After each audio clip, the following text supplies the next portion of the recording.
ছাড় দেওয়ার কথাটা যেটা বললেন, কোনো ছাড়াছাড়ি হবে না, শোয়াই ফেলবো একদম। বাংলাদেশকে আইসিসি 400 কোটি টাকা ক্ষতিপূরণ দিতে যাচ্ছে। বাংলাদেশকে আইসিসি 400 কোটি টাকা ক্ষতিপূরণ দিতে যাচ্ছে, কারণ আইসিসি ইচ্ছা করে ভারতের পা চাটতে গিয়ে বাংলাদেশকে স্কোয়াড থেকে তথা বিশ্বকাপ থেকে বাদ দিয়েছে। সেই জন্য আইসিসি এবার বাংলাদেশকে 400 কোটি টাকা ক্ষতিপূরণ দিতে যাচ্ছে। হায় রে হায়, কেসা লাগা মেরা বাজা বন্ধু, কেসা লাগা? কোন জায়গার বল, কোন জায়গার গুটি, কোন জায়গার দাবা কই গিয়ে চালে, সেটার জন্য বোঝা মুশকিল।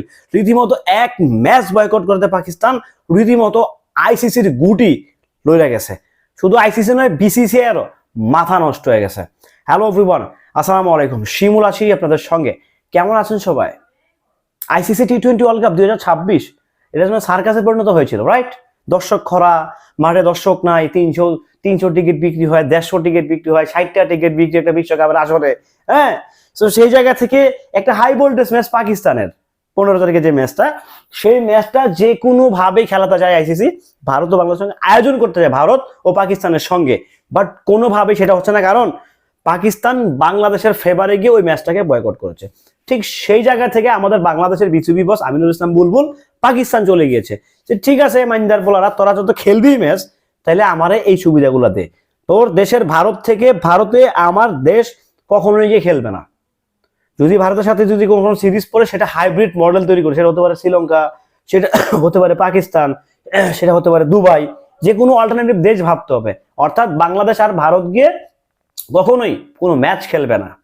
একেবারেই আইসিসি চুদলিং পং হয়ে গেছে। এরা ভাবছিল বাংলাদেশের যা কুমো সবই তো শুনবো, এটা তো এদিকে তো পা চাড়াই আইছি আমরা, যা বইলা গেছি 17 বছর তাই তো শুনছে, এখন চাড়াই। আরে বেটারা, মানে হোকার বলার তোর তো বুঝোস না, সুর তো চেঞ্জ হয়, প্রেক্ষাপট তো পরিবর্তন হয়। সো প্রেক্ষাপট তো মানে আজ থেকে 5 বছর আগের প্রেক্ষাপট তো বাংলাদেশের নাই, চাটাচাটির প্রেক্ষাপট তো বাংলাদেশের নাই। একে তো তোদেরকে চাটতো, তোরাও সেই রেসপন্সটা করতি, চাটতে চাটতে এটা করতি, বাট চাটাচাটির তো আর দিন নাই, চাটাচাটির দিন শেষ, পরিবর্তন হয়ে গেছে বাংলাদেশ। তো সেই জায়গা থেকে ভারত ভাবছে যে আমরা আমাদেরকে তো সে তারা চেটে আসছে, যখন ভাবছে ঠিক আছে, ঠিক আছে, মানে একটা ধমক দিত আর কি আইসিসি, মানে ভারত বাংলাদেশকে বিসিসিআই। তো ভাবছে যে ঠিক আছে, ধমক দিলেই তো বাংলাদেশ চলে আসবে, না না খেললে কিন্তু এনতেন বকর চকর। বাট যখন দেখলেন না বাংলাদেশ রীতিমতো বৃদ্ধাঙ্গুলি দেখে একদম আইকলা ভাস বিসিসিআই ও আইসিসি কে পিছন দিয়ে ভরে দিছে, তখন রীতিমতো তাদের টনক নড়ে গেছে। শুধু টনকই নড়ে নাই, রীতিমতো বাংলাদেশকে এখন ক্ষতিপূরণ দিতে যাচ্ছে। ভাবা যায়, বাংলাদেশকে উল্টা আইসিসি ক্ষতিপূরণ দিতে যাচ্ছে। আপনারা বুঝেন মানে আইসিসি কোন মানিকের চিবাটায় পড়ছে, আইসিসি কোন লেভেলের ফাটাবাসের চিবাটায় পড়ছে। এদের জন্মলগ্ন থেকে এখন মধ্যে এরকম ফাটাবাসের চিবা তারা কোনোদিন কখনো পড়ে নাই।